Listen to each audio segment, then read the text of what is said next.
one. Hello, welcome to Meet Me at the Movies. I am Noel T. Manning II. Appreciate you spending time with us. And today, we're kind of going back in the time machine.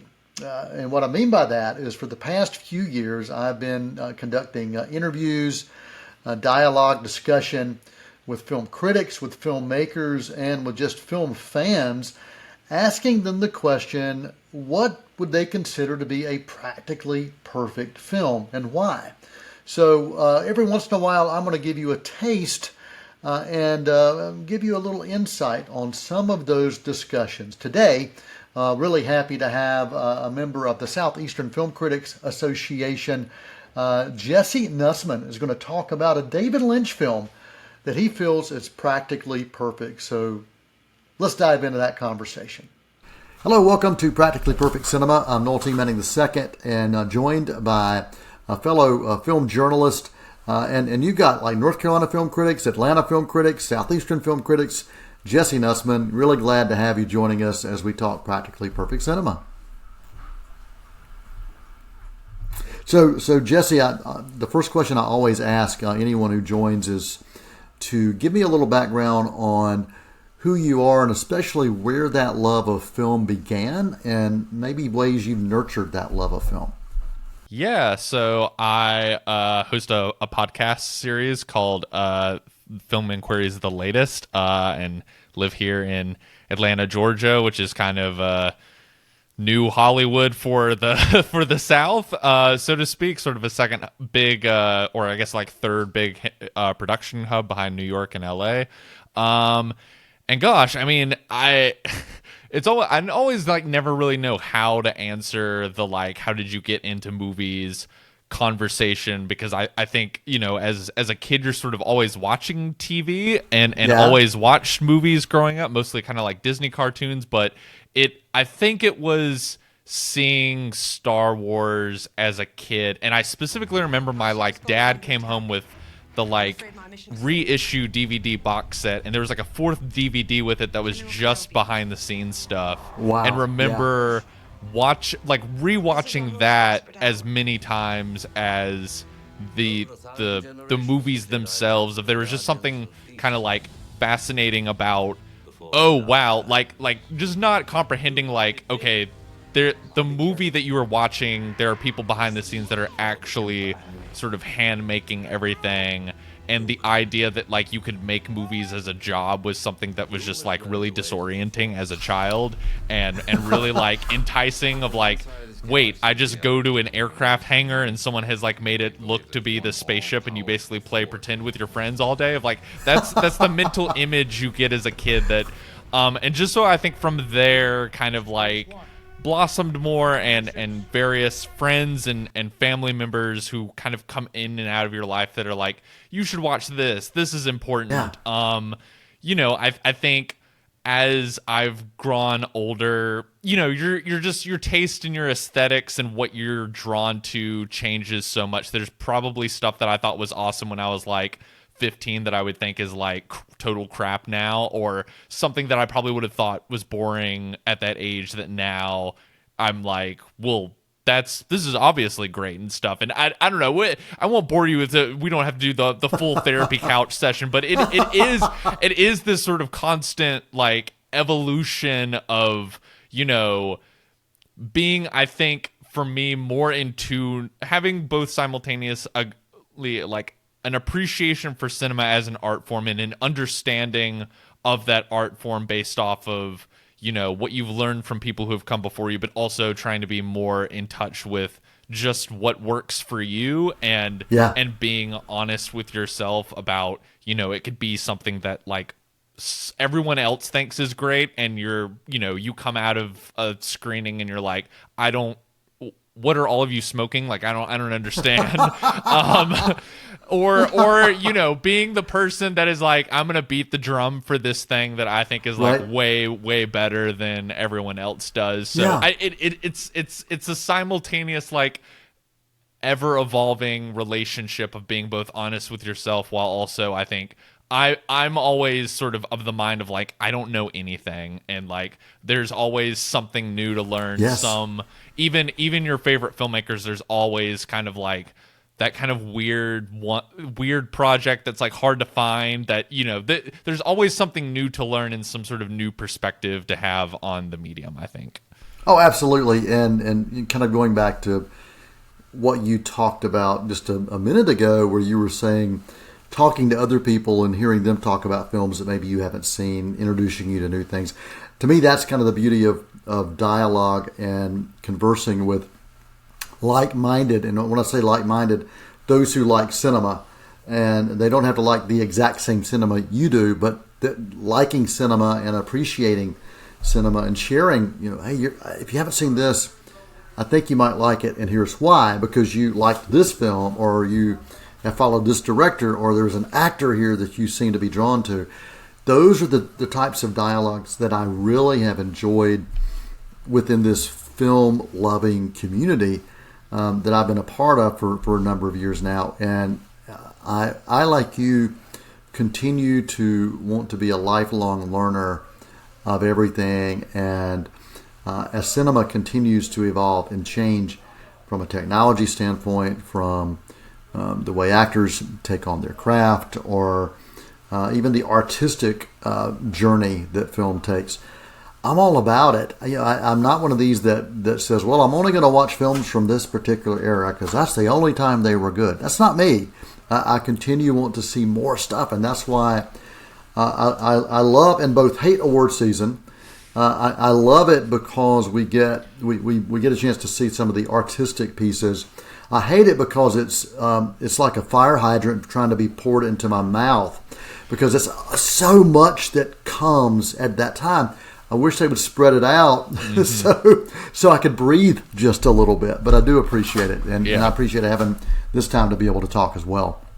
Yeah, it's like it's not just the fire hose, and then it's also like, you know, everything is like in competition with each other, and like that you know, I'm almost myself trying to, like, I'm not going to worry about award season stuff until I'm waiting, like until I'm filling out a ballot for something. It's just like, you know, just I need to take that stuff out of the consideration. Yes. The more I get older. So yeah, absolutely. Yeah, I've likened it to triage. It really is triage. You have to decide, okay, I've got all these patients, you know, that want my attention, that are clamoring for my attention. Okay, what's the most important one that's critical at this moment, and then dive into that one. And that's how I've taken it the past few years. And as I get older, I continue to even do more of that, where I'm listening to what others are saying, listening to the patients, so to speak, and going, okay, let me take care of you for just a little bit. But yeah, love cinema and love being able to talk about it, and excited to be able to talk about your choice. I have been a David Lynch fan for a number of years, and when I say fan, it's because I go back to that kind of creativity and that artistic expression and exploring technology. He does all of that, and so many times he doesn't seem to really care much about the audience and how they and maybe he does, but it really feels like when Lynch is on a journey, it's his journey. And we're just along for the ride if we choose to be. But I've followed his work for a long time, was a fan when Twin Peaks came out. And now, did it end like I wanted it to when it was canceled? No, but that's Lynch, and you know that when you're going in. The film we're talking about today, Mulholland Drive, was originally designed or conceived as a pilot for ABC, and it was rejected, of course, because the network kind of turned away from Lynch, or networks turned away from Lynch after Twin Peaks, because it seemed like they weren't really sure where it was going and didn't even know if he knew where it was going. But love to get some of your thoughts on Mulholland Drive and why this is practically perfect cinema. Yeah, I mean, it's a movie that my relationship to has grown over the years. I, like you, am a huge David Lynch fan, and I think the question that you posed, even of like, what is his relationship to the audience. Like there's an interesting flip side to that of like Adam Naiman, who's like another critic I really admire, had like was talking about Lynch recently on another podcast, and like had this interesting reading of like there's something sort of both kind of like it's also generous of like the way that he is sort of like not willing to sort of totally put his finger on the thumb about whatever is going on in his movies, of like he is just as much being like, no, I want you to bring your whatever your individual opinion about this thing is. That's what I don't want to sort of box you in and say like you're wrong or you're right about this, which I think is something that has always fascinated me about his movies. And I think the question of this one, which probably is my favorite of his 10 features, I really love Twin Peaks as well. That's probably my favorite TV series. But this one, I mean, I guess the question of like what makes something perfect to me, it is in so much as that you know, it is this sort of bizarre question of searching, because of like the idea of perfect is like so subjective to each person, and like there's no mathematical formula for what makes a good movie. And I almost get like frustrated these days when I see people and they, you know, it's like going down like a checklist in their like review of like this production design that gets 3 points and da-da-da. It's like scoring a basketball game or something. But you know, I think when a movie feels perfect, it is where like every element just sort of feels so in sync with each other, and is creating an experience that is greater than any of those kind of one pieces.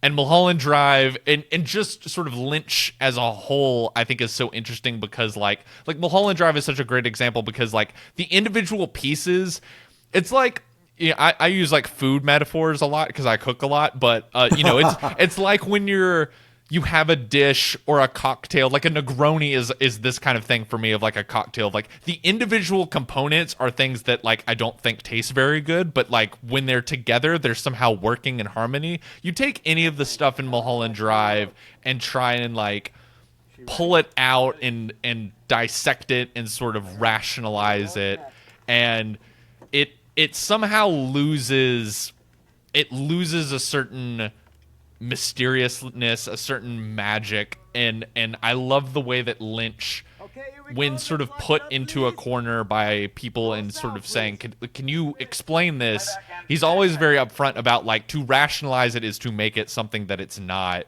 And I think I love that the sound, the music, the performances, which are so, I think is it a perfect example of something that if you take the performances out, they seem so odd and so potentially maybe, like the first time I saw it, I was like, why is Naomi Watts terrible in this movie? And then, but in the context of the movie, as you're watching it, you're like, oh my God, this performance is so genius. Like, and yes, like she is so perfectly like, to hijack a phrase from Twitter, like understands the assignment of the movie and understands the iconography that she is playing with, and understands, I mean, even if she doesn't understand like A, B to C, like what everything means in this movie, understands the themes and the imagery that Lynch is playing with. And so I think that's, to me, what makes it so great. It is a movie that like, if you try to break it apart and explain it to someone, it sort of falls apart. But as you are experiencing it, it becomes something greater than the sum of those parts, if that makes sense. Thanks for joining us right here on Meet Me at the Movies, Practically Perfect Cinema, as we talk with Jesse Nussman about Mulholland Drive. After this quick intermission, we're going to come right back with more of this dialogue on Meet Me at the Movies. Won't you come and meet me at the movies? Won't you come and watch a flick?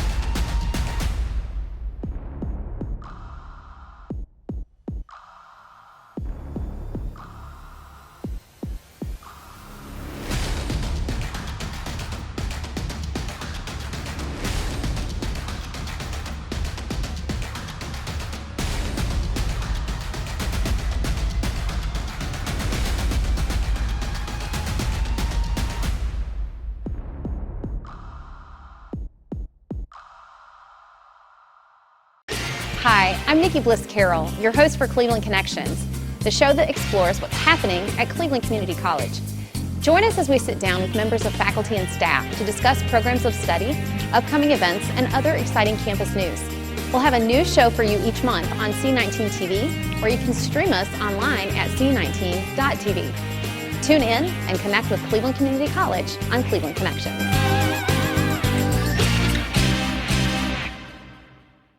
Won't you come and meet me at the movies? Won't you come and watch a flick? Welcome back to Meet Me at the Movies. Noel T. Manning the second here, and we are joined by Jesse Nussman as we talk practically perfect cinema and Mulholland Drive. Let's get right back to that dialogue. And it is a film that the more you experience it, the more that begins to gel. It is a film that I feel gets better on multiple watches, and it does that because you begin to see things, you begin to experience things, and you begin to understand things even more. You know, Lynch, as you said, he doesn't want to tell audiences what to think. He doesn't want to tell them what kind of his interpretation is for what he's doing. He wants you to be like I said, be a part of the journey and to experience it with him. And if your interpretation says it's this, then that's okay. He's like, that's okay. You don't have to see it exactly the same way that I do. And when this film back in I guess it was last year, when Mulholland Drive was 20 years old, he did give some clues, some context clues when he was being interviewed. I think it was for something in France, and it ended up hitting kind of the internet. It was like, okay, I'm not telling you everything, but here are some things to watch for. Here are some little Easter eggs that are out there that may help you appreciate what I was trying to do. But even with that, it wasn't like, okay, this is what you need to think. It was like, maybe you can see what I was thinking. And you're always thinking, like with Lynch, like how much of that is kind of also a troll to the question of it. Like how much is it? Like I have a pretty good idea of what I think this movie is about, but I was sort of revisiting it for this conversation we're having, kind of thinking about that list he gave, and yes. I didn't go back and revisit it, but it just sort of popped in my head of like, just knowing him and how he like approaches those questions, like I would not be surprised if like it's partially a joke on the people asking that question of like, I don't know, look at the like the third leg on the chair or something, and like leaving you to being like, well, what does that mean? And like you missing the whole point of like everything. Yeah, look at the Nicolas Cage head behind me. Right. What does that mean? Yeah. Look at the red lamp behind me. Yeah, all of those things. You're right. That is very that is very Lynch-like. And but I tell you, there are very few directors out there, known directors, I should say, that are as uniquely creative as Lynch, and the way he explores story and the way he offers story and narrative. And he does it through characters that are intriguing and characters that are memorable, but also within the narrative and the kind of flow itself is something that is creepily engaging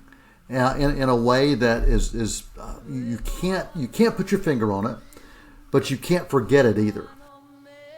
Yeah, I mean, I think more than any filmmaker, I think is so in tune with the idea of movies as dreams. I don't know if you've seen this new Spielberg movie that's coming out yet, but there's like I think it's even in one of the trailers, but there's like a literal line that Michelle Williams has in that movie that's like, movies are dreams that you never forget. And there is a way, I think, I think Lynch the thing I love about his movies and the thing I love about Mulholland Drive is it is inviting though that comparison in and is saying, you know, you don't I think that's why his movies were such a kind of like opening key for me in sort of my experiences as a cinephile is just the idea that like something does not need to be this kind of like tangible real thing. You know, it is both calling attention to the artifice of like nothing you are watching in a movie is real, but then let's embrace that and get caught up in the dream logic and the way that can sort of take you into once you are free of having to sort of like understand what you are watching as this tangible real thing. Once you understand that nothing you are watching is real, then that frees you to being able to go to places and have experiences and have emotions that you would not otherwise think possible. And I mean, going back to what I think is so perfect about this movie, it is sort of simultaneously like it's mysterious, but it's also really funny in places, but it's also got like some of the scariest stuff I've ever seen in a movie, but it's also like really sexy, but also like very, very sad towards the end of the movie. And like all of that feels so organic in anyone's hands, I think would like completely fall apart and you'd be like, what is this thing I'm watching? Like, I don't know, make a decision about what kind of movie you're watching. But with Lynch, it all feels of a piece and all feels organic because you feel like what you're watching is this amoeba that can just sort of morph into any random thing at any random moment.